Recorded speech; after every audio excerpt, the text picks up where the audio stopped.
Japanese architecture has traditionally been typified by wooden structures, elevated slightly off the ground, with tiled or thatched roofs.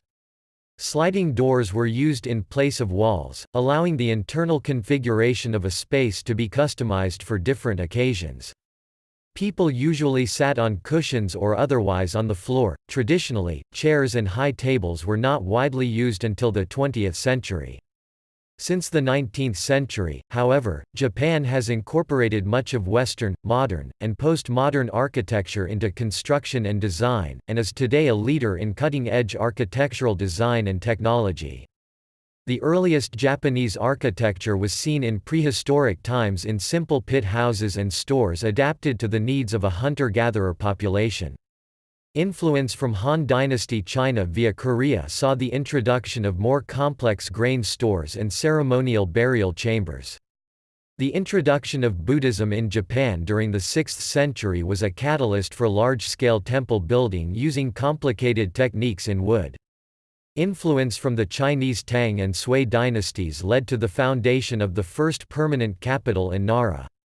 Its checkerboard street layout used the Chinese capital of Chang'an as a template for its design. A gradual increase in the size of buildings led to standard units of measurement as well as refinements in layout and garden design.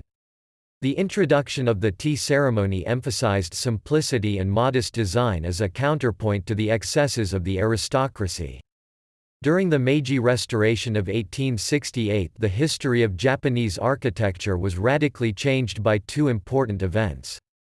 The first was the Kami and Buddha's Separation Act of 1868, which formally separated Buddhism from Shinto and Buddhist temples from Shinto shrines, breaking an association between the two which had lasted well over 1,000 years. Second, it was then that Japan underwent a period of intense Westernization in order to compete with other developed countries. Initially, architects and styles from abroad were imported to Japan, but gradually the country taught its own architects and began to express its own style. Architects returning from study with Western architects introduced the international style of modernism into Japan. However, it was not until after the Second World War that Japanese architects made an impression on the international scene, firstly with the work of architects like Kenzo Tange and then with theoretical movements like Metabolism.